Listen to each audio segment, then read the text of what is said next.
தடை மிகுதியாலோ இல்லை, அன்பரின் கதறல் கேட்டிடுதே. நானிலம் முழுவதும் நான் ஒரு கோடி நாசத்தின் வழியை நாடிடுதே.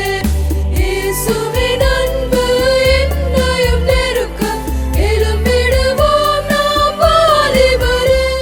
அன்புக்குள்ளே ஆண்டவரும் இரட்சகருமாய் கிறிஸ்துவின் நாமத்தில் மீண்டுமாய் உங்கள் யாவரையும் மாரநாத்தா இயேசுவே வாங்க என்ற அட்வென்ட் காலத்துக்குள் அன்போடு உங்களை அழைக்கிறேன். இது ஒரு அட்வென்ட் காலம். உலக வரலாறு கிறிஸ்துக்கு முன் கிறிஸ்துக்கு பின் என்பதைப் போல கிறிஸ்தவ வரலாறு அட்வென்ட் லெண்டல். அட்வென்ட் என்பது நாம் கிறிஸ்துமஸ் காலங்களில் இயேசுவே வாங்க என்று நாம் வீட்டுக்கு முன்னால் நம்ம ஸ்டார் கட்டி நாம் ஆண்டவரை அன்போடு நம் வீட்டிற்குள் ஏற்றுக்கொள்கிற ஒரு காலங்கள்.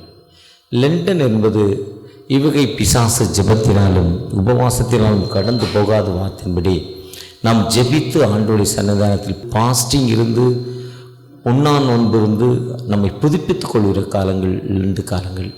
இந்த அட்வென்ட் காலங்கள் எப்போவுமே டிசம்பரில் 4 வாரங்கள்லாம் நவம்பருடைய last week Sunday advent start ஆகும். டிசம்பரில் 5 வாரங்கள் வந்தால் அது டிசம்பருடைய ஃபஸ்ட் வீக் அந்த அட்வென்ட் காலம் ஸ்டார்ட் ஆகும். ஆனால் நேற்றைய தினம் வாரத்தின் முதல் நாள் அட்வென்ட் ஸ்டார்ட் ஆகிருக்கு. இந்த அட்வென்ட் காலங்களில் உங்களை அன்போடு நான் வாழ்த்தி வரவேற்கிறேன். கடந்த 11 ஆண்டுகள் நாம் திரும்பி பார்க்குறப்போ கடந்த இந்த 2025 11 ஆண்டுகள் எத்தனையோ நன்மைகள், எத்தனையோ விபத்துக்கள், எத்தனையோ தேவைகள், எத்தனையோ புதிதான காரியங்கள். நம்ம திருச்சபையில் எத்தனையோ திருமணங்கள், எத்தனையோ பிள்ளைகளுக்கு குழந்தை பெற்றெடுத்திருக்காங்க. ஒரு சில மக்கள் தங்களுடைய உடைமைகளை இழந்திருக்காங்க. இப்படிப்பட்ட நிலைமையிலும் கடந்த நாட்களில் பெரிய மழைகள் பெய்து அழிவு வந்துருமோ, டேம் திறந்துருவாங்களோ, தண்ணீர் வந்துருமோ ஏக்கத்தோடு இருந்தோம். ஆனால் எல்லா நிலையிலும் ஆண்டவர் நம்மை பாதுகாத்து நம்மை வழிநடத்திருக்கிறார். அந்த ஆண்டவர் நம்மோடு வழிநடத்த அந்த ஆண்டவருக்கு நன்றி செலுத்தி இந்த நாளில் கூட தகப்பனே எங்களை பிளஸ் பண்ணுங்க, உம்முடைய கிருபை எங்களுக்கு தாங்க தகப்பனே, உம்முடைய இரக்கத்தை எங்களுக்கு தாங்க தகப்பனே என்று அவரை நோக்கி பார்க்கிறப்போ எல்லா நிலையிலும் நம்மை ஆசீர்வதிக்கும் ஆண்டவர்.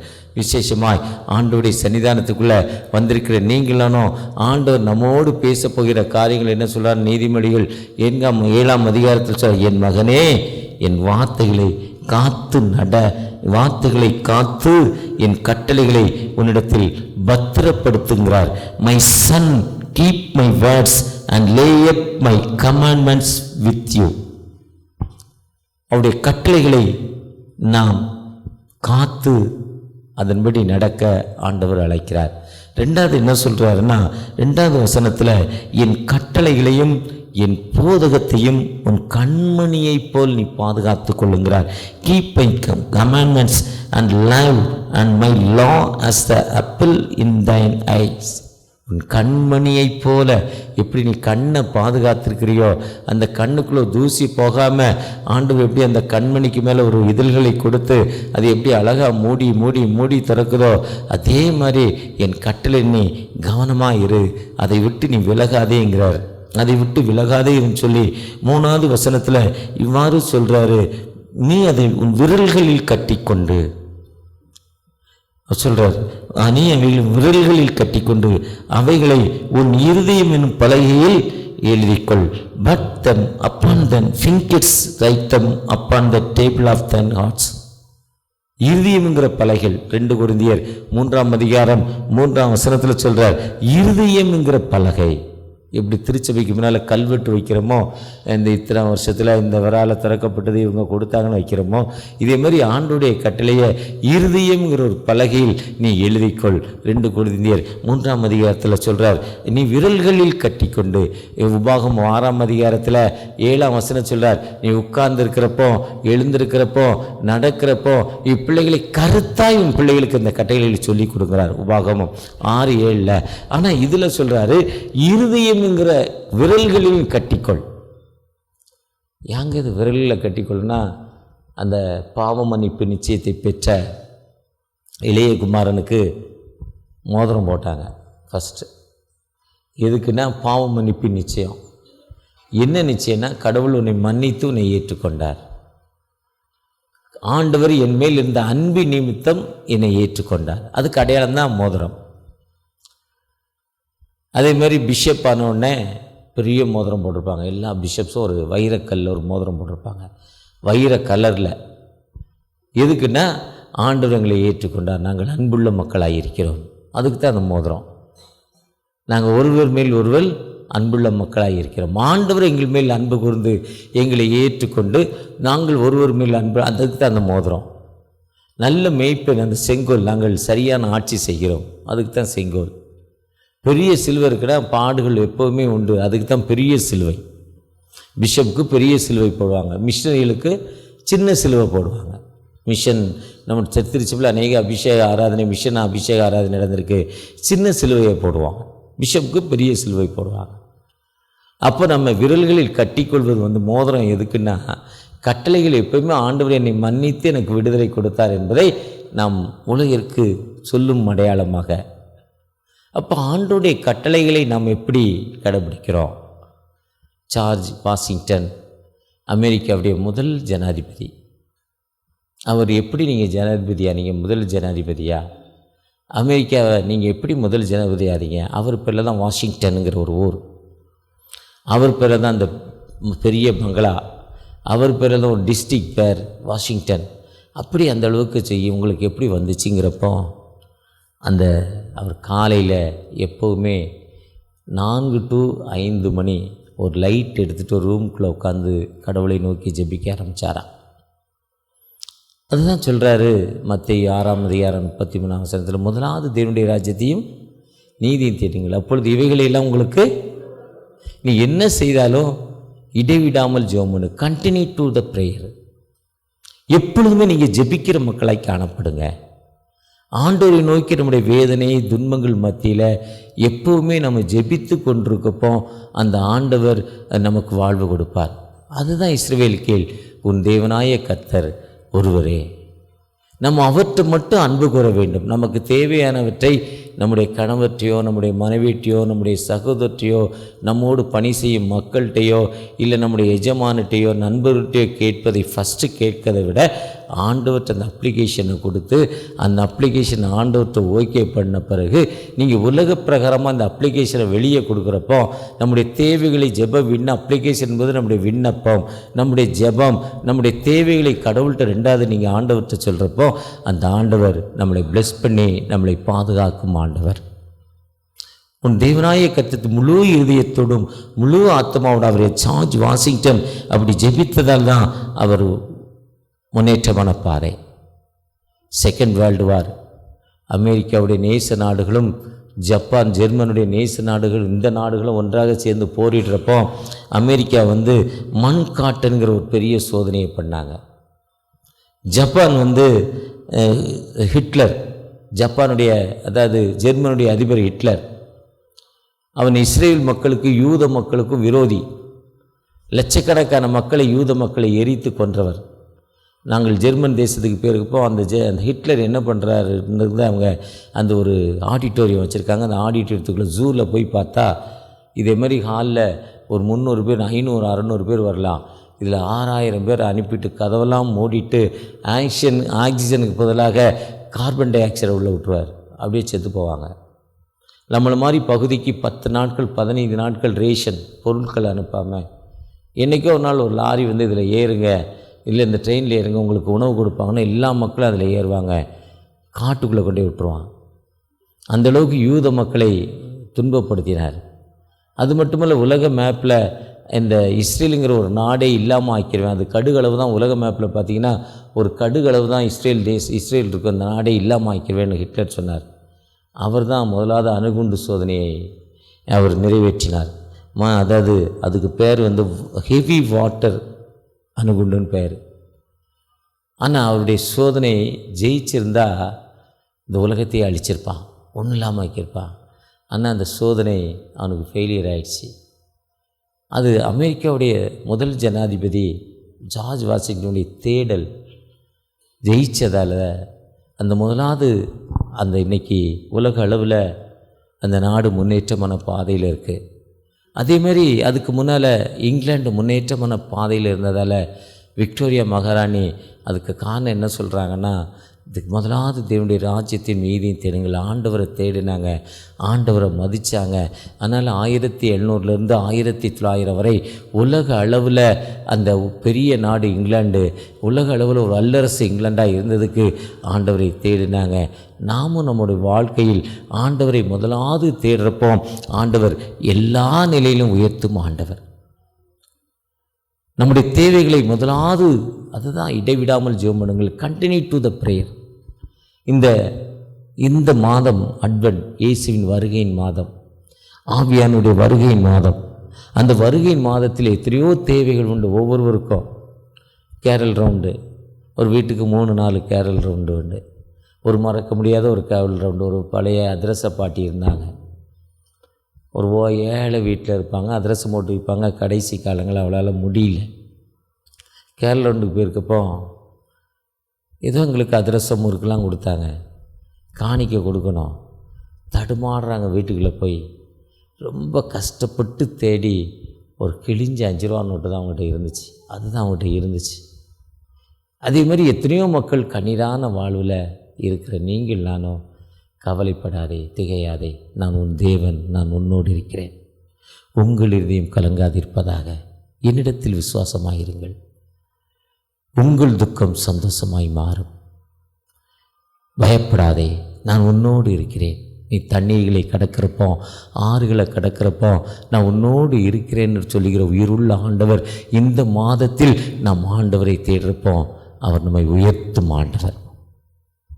2வது ஆண்டவருடைய சத்தம் என்னென்னா, கட்டளைகளே அவர் யாத்ராம் 20ஆம் அதிகாரம், உபாகம் 5ஆம் அதிகாரம் 6ஆம் அதிகாரத்தில் 10 கட்டளைகளை கொடுக்குறப்போ, மார்க் 12:28 31 வசனங்களை வாசிக்கிறப்போ அது 2 கட்டளைகளை மாற்றி கொடுக்குறாரு. கொடுத்துட்டாங்க. வேதபாரகன் ஒருத்தர் வந்து, ஐயா கட்டளைகள் எல்லாம் எவை என்று ஒரு வேதபாரகன், ஒரு குருவானவர், ஒரு பிஷப் வந்து இயேசு கிறிஸ்துவை கேட்குறாங்க. அப்போ சொல்கிறார், இஸ்ரவேலை கேள், உன் தேவனாகிய கர்த்தர் ஒருவரே, அவரை நீ முழு இதயத்தோடும் முழு ஆத்மாவோடும் தேட வேண்டும். இதற்கு ஒப்பாயிருக்க 2வது கற்பனை என்னவென்றால், நீ உன்னிடத்தில் அன்பு கூறுவது போல லவ் டு அனதர். உனக்கு நெருப்பு வச்சு சுட்டா அந்த நெருப்பு என்ன ஆயிரும்? சுடும். அப்போ அந்த நெருப்பு அவனுக்கும் சுடணும்னு நீ நினைக்கணும். உன் வண்டியோட டயர் பஞ்சர் ஆயிடுச்சுன்னா நீ போக முடியாது. அப்போ அவனும் டயர் பஞ்சர் ஆச்சுன்னா, ஆனால் அவன் டயர் பஞ்சரானு நம்ம கை தட்டுறோம், பார்த்தியாடா நல்லதாகி போச்சா, தோத்துறோம் ஆண்டவரேங்கிறோம். ஆனால் அது கட்டளை. நீ எப்படி உன்னையே நேசிக்கிறியோ நீ பிறரை நேசி. அதுதான் ஆண்டவருடைய நம்பிக்கை. நாம் பிறரை நேசிக்கிற மக்களாய், அன்புள்ள மக்களாய் காணப்பட, நாம் பிறர் மேலே ஒரு லவ், அந்த அனதர், உன் சகோதரனை சொந்த சகோதரத்தை பெருமை பாராட்டாதவன் காணாத தெய்வனிடத்தில் எப்படி பெருமை பாராட்டுவான்? நீ எத்தனை ஊழியத்துக்கு போனாலும், எத்தனை வில்லேஜ் மினிஸ்ட்ரிக்கு போனாலும், எத்தனை சர்ச்சுக்கு போனாலும், மெயின்லைன் சர்ச்சுக்கு போயிட்டு ஆவிக்குரிய சர்ச்சுக்கு போனாலும் சரி, இல்லை என்னதான் பண்ணாலும் உன்னோடு பிறந்த சகோதரி நேசிக்கலைன்னா கடவுள் உன்னோடு இல்லை. கடந்த நாட்கள் கிதியோன் மணியும் நானும் பேசிகிட்டு இருப்போம், ஒரு சகோதரனை பற்றி பேசிக்கிட்டு இருந்தோம். அப்போ கிடியோன் மதி அதைத்தான் சொன்னார், உண்மை தானே, அந்த லவ் தானே. நாம் அனரை நேசிக்கிற மக்களாய் காணப்படுகிறோமா? நாம் பிறரை நேசிக்கிற மக்களாய், நம்ம அருகில் இருக்க மக்களுக்கு நாம் சாப்பிட்டோம், அவங்க சாப்பிட்டாங்களா? நம்மகிட்ட துணி எடுத்தோம், அந்த கிறிஸ்மஸ்க்கு அவங்க வீட்டில் துணி எடுத்தாங்களா? கடந்த நாட்களில் மணிப்பூர் போயிருந்தேன். 200 குடும்பங்கள் அனாதையாக்கப்பட்டு ஒரு மலையில் கொண்டாந்து வச்சுருக்காங்க. ஏதோ ஒரு பொது நிறுவனம் ஒரு ஷெட்டு போட்டு கொடுத்துருக்காங்க. 1.25 லட்ச ரூபா ஒரு ஷெட்டு, கம்பி போட்டு ஒரு 800 சதுரடி இருக்கும். ஷீட்டு, சைடு ஷீட்டு, மேலே ஷீட்டு. வெயில் அடித்தா ரொம்ப கஷ்டமாக இருக்கும், பனி ரொம்ப அதிகமாக இருக்கும். அவங்க வீட்டில் பீரோ இல்லை, கட்டில் இல்லை, பெட்டி இல்லை, எல்லாம் எரிஞ்சு போச்சு, எரிச்சிட்டாங்க. உயிர் பிழைச்சா போதுன்னு அங்கேருந்து வந்திருக்காங்க. அவங்க வீடெல்லாம் போய் பார்த்தோம். நாங்கள் பார்க்குறப்ப ரொம்ப கஷ்டமாக இருந்துச்சு. வாழ்வாதாரம் பின்தங்கின நிலைமையில் இருக்காங்க. அவங்களுக்கு ஏதாவது கிடைக்குமா? நாம் இந்த கிறிஸ்மஸ் காலங்களில் இன்றைக்கி IMS, NMS, Vishwani, FMPV, Shalom ministry, James ministry, IMM, IEMM, GGM, நிறைய மிஷன் ஸ்தாபனங்கள் கேல் ரவுண்டு வர போகிறாங்க. இந்த கேல் ரவுண்டு மூலம் ஏழை அவங்களோட ஹாஸ்டல் இருக்க பிள்ளைகளுக்கு ஒரு ட்ரெஸ் கொடுப்பாங்க. அந்த பிள்ளைகளுடைய தேவைகளை சந்திப்பாங்க. நம்ம வீட்டுக்கு துணி எடுக்கிறப்போ அந்த பிள்ளைகளுக்கு இருக்கான்னு நம்ம பார்க்கணும். அப்படி நம்ம கொடுக்கிற மக்களாய், அன்பு கூறுகிற மக்களாய் காணப்படுகிறோமா? ஆண்டவர் எதிர்பார்க்கும் ஆண்டவர்.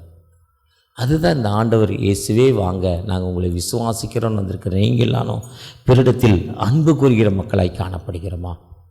கடந்த நாட்களில் வாட்ஸ்அப்பில் ஒரு சம்பவம் கேட்டேன். ரொம்ப கண் கலங்கிட்டேன்.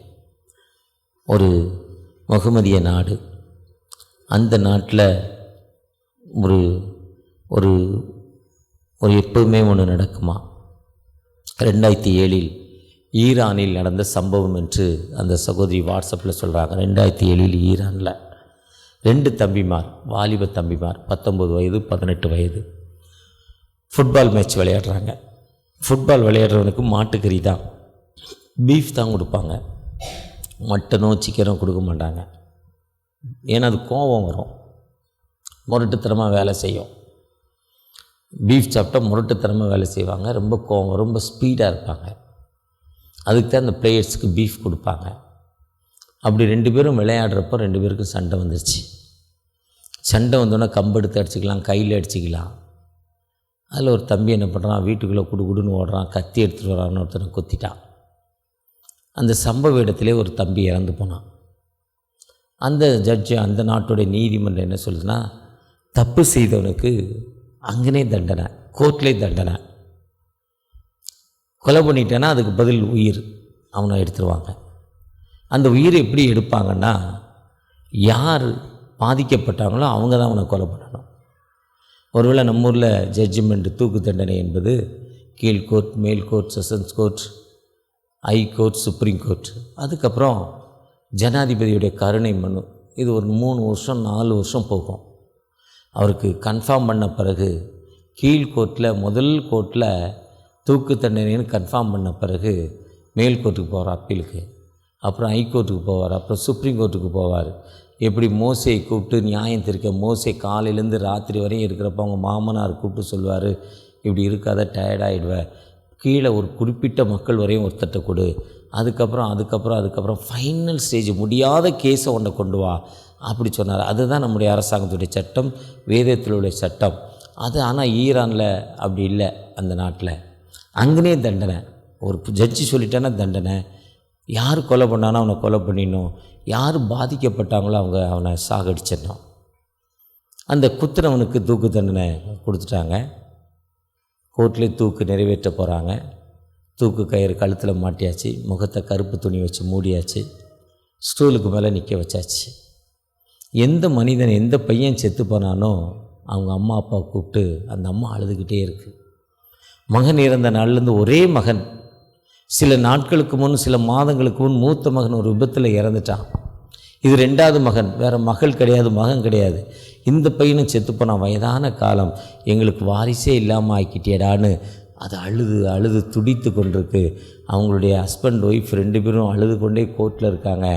அப்போ கோர்ட்டார் ஜட்ஜி கூப்பிட்டு அந்த பையனை நீங்களே தூக்கிலிடுங்கன்னு அவங்க அப்பாட்ட சொல்லிட்டார்.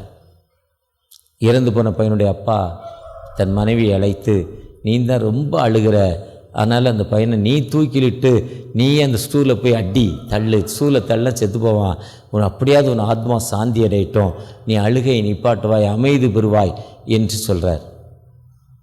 சொன்னோட அந்த அம்மா வேகமாக போகுது அந்த மனிதனுடைய ஸ்டூலை தள்ளிவிட.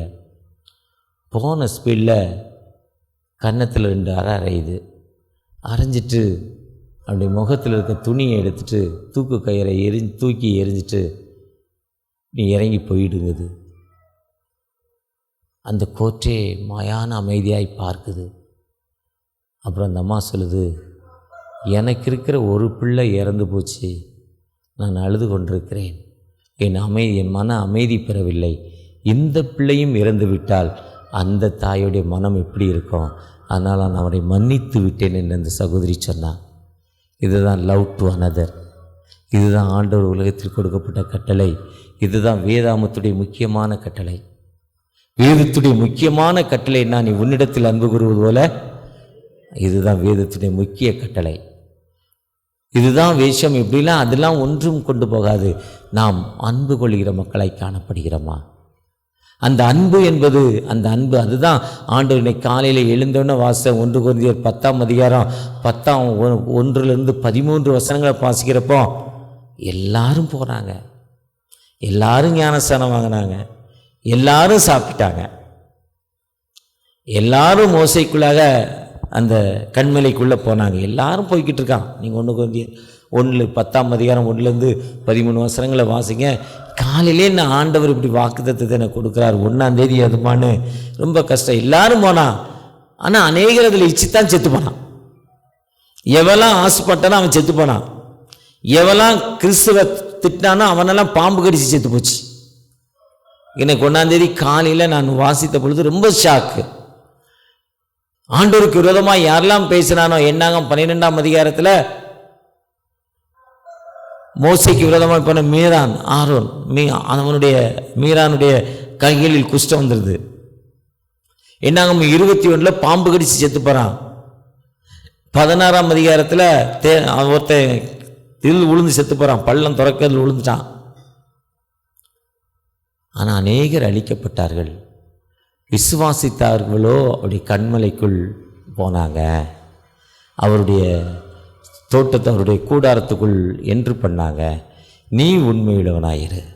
அதில் சொல்கிறார், யூ ஆர் ஏ ட்ரூத். 1 கொரிந்தியர் 10:13 நீ உண்மையுள்ளவனாயிரு. அழகாக சொல்கிறார். எடுத்தவங்க வாசிங்க.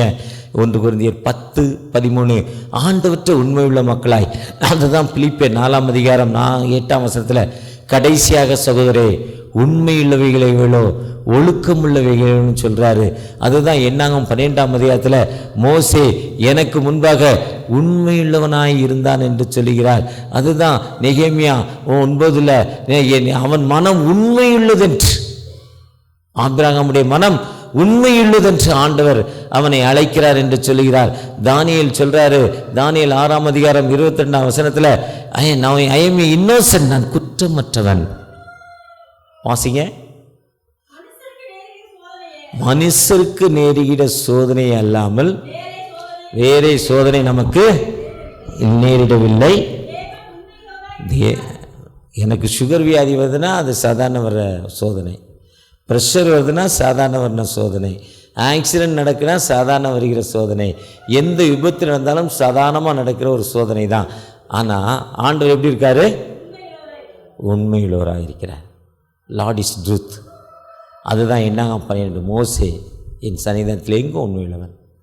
அதுதான் நெகேமியா 9:7 அவன் மனம் உண்மையுள்ளதென்று. அதுதான் தானியேல் 6ஆம் அதிகாரம் நான் குற்றமற்றவன் தானியேல் சொல்கிறாரு. பிலிப்பியர் 4:8 கடைசியாக சகோதரரே உண்மையுள்ளவைகளோ. அந்த உண்மை என்பது என் மகனே, my son keep my words and store up my commands within you. என் கட்டைகளை உன்னிடத்தில் பத்திரப்படுத்து. அதுதான் ஆண்டவற்றை உண்மையாக இருக்க ஒரு பழக்கம்.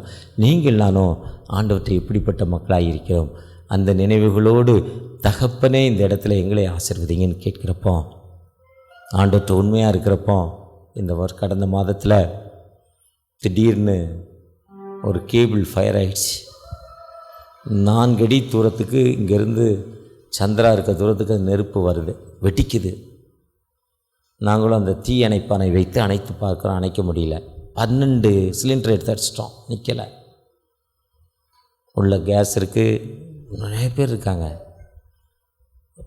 என் உடம்பெல்லாம் ஆடுது. மாலை ஒரு 4:30 மணிக்கு 15-20 நிமிஷம் இந்த மீட்டர் இருந்த இடமே தெரியல. அந்த மீட்ரு மாட்டின போர்டுலாம் எரிஞ்சு போச்சு. இரும்பு டோர் அதெல்லாம் மெல்ட் ஆயிடுச்சு. அவ்வளோ ஃபயர். பக்கத்தில் சணல் குப்பை. ஒரு நெருப்பு பட்டால் அணைக்க முடியாது, அவ்வளோ ஸ்பீடாக நெருப்பு போகும். அந்த பக்கம் கேஸு, அந்த பக்கம் ஓலை.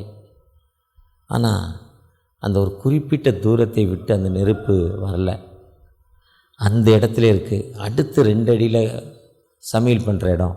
கேஸ் இருக்குது, பெரிய சிலிண்டர். ஆனால் ஆண்டவர் உண்மையுள்ள மனிதனை ஒரு காலம் கைவிட மாட்டார். அந்த ஆண்டவர் ஜீவன் உள்ளவர். 11 ஆண்டு 11 மாதங்கள் கடந்து வந்திருக்கிறோம். 12வது மாதத்தில் எத்தனையோ வேதனைகள் மத்தியில் பிள்ளைக்கு திருமணம் பண்ணிட்டோம். First Christmas. இந்த மிஷனுக்கு கொடுக்கணும், இவ்வளோ தேவை, எதுக்கு கொடுக்கணும், இவ்வளோ தேவை, இப்படி கண்ணீரோடு வந்திருக்கிற நமக்கு ஆண்டவர் உண்மையுள்ளவராக இருக்கிறார். அந்த ஆண்டவர் ஒரு காலம் நம்மை கைவிட மாட்டார். அந்த ஆண்டவர்கிட்ட தகப்பனே எங்களை பிளஸ் பண்ணுங்கள், உம்முடைய கிருபையை தாங்க தகப்பனே, உம்முடைய இரக்கத்தை தாங்க தகப்பனே, உம்முடைய வழிநடத்தலை தாங்க தகப்பனே என்று அவரை நோக்கி பார்க்குறப்போ நிச்சயமாகவே நிச்சயமாகவே நிச்சயமாக ஒரு விடுதலை கொடுக்கும் ஆண்டவர், நிச்சயமாக ஒரு வாழ்வு கொடுக்கும் ஆண்டவர். அந்த ஆண்டவர் ஒரு காலம் கைவிட மாட்டார். கண்ணீரோடு தேவையோடு வந்திருக்கிற ஒவ்வொரு வியாதியோடு பிரச்சனைகளோடு வந்திருக்கிற ஒவ்வொரு பிள்ளைகள் மத்தியில் உண்மையுள்ளவனாய் இருந்து எங்களோடு பேசியிருக்கீங்க. 1 கொரிந்தியர் 10ஆம் அதிகாரம் 1 - 13 வசனங்கள் படி தகப்பன.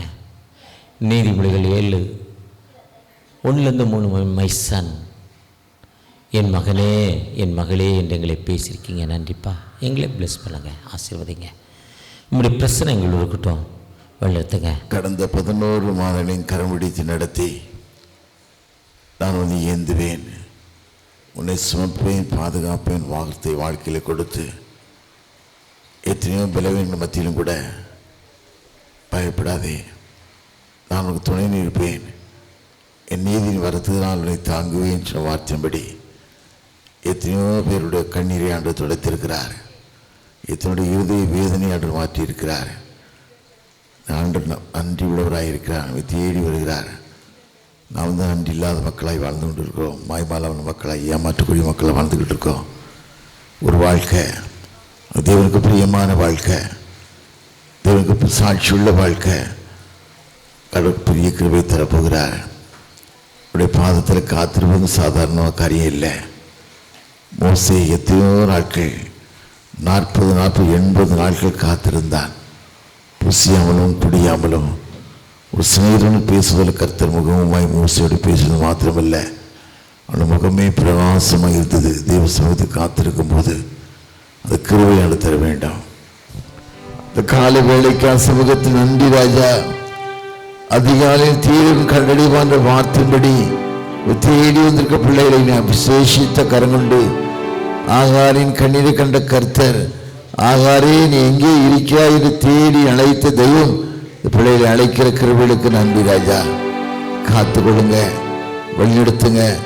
ஆண்டவருடைய வருஷத்தில் பிரதானமான மாதம் ஆண்டவரே, இந்த பிறந்த நன்னாட்களை உலகம் முழுவதும் கொண்டாடக்கூடிய மக்களாய் நீர் எங்கள் உள்ளத்தில் பிறந்தீர் என்பதை அறிந்து வாழ்ந்த கிருபை தாங்க. துக்கத்தை பிள்ளைகளுக்கேற்ற விடுதலை கருத்தைட்டு தாங்க. கிருபையின் கரம் கொடுக்கட்டும் அப்பா. ரத்தத்தின் சரீரம் உட்கொண்டிருக்கோ போல மாற கிருபை தாங்க. பிள்ளை கொடுத்த காணிக்கை அறிந்திருக்கு சாமி. அந்த ஏழை தாய் கொடுத்தது போல இந்த பிள்ளை கொடுத்த காணிக்கை 100 ஆஸ்வதிக்க போற கிருபைகளுக்காக நன்றி ராஜா. மீதியான காரியத்தை பொறுப்படுத்திக் கொள்ளுங்க. இயேசுவின் நாமத்தில் ஜெயிக்கிறோம் நல்ல பிதாவே, ஆமென். எல்லா புத்திக்கு மேலான தேவ சமாதானம் உங்களோடு இருந்து தேவனை அறிகிற அன்பிலும் அறிவிலும் நிலைத்திருக்கும்படி பிதா குமாரன் பரிசுத்தாவின் திரு நாமம் நம் அனைவரோடும் கடந்த மாதத்தில் இருந்தது போல இந்த புதிய மாதத்திலும் எல்லா நிகழ்வுகளிலும் நம்முடைய ஊழியத்திலும் வீட்டின் காரியங்களிலும் வேலைகளிலும் கர்த்தருடைய ஆவியானவர் இப்பொழுது சதா காலங்களிலும் தங்கியிருப்பார்கள்.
அனைவரோடும் இருப்பதாக. கர்த்தருடைய சமாதானத்தில் சென்று வருவோம். ஆமென்.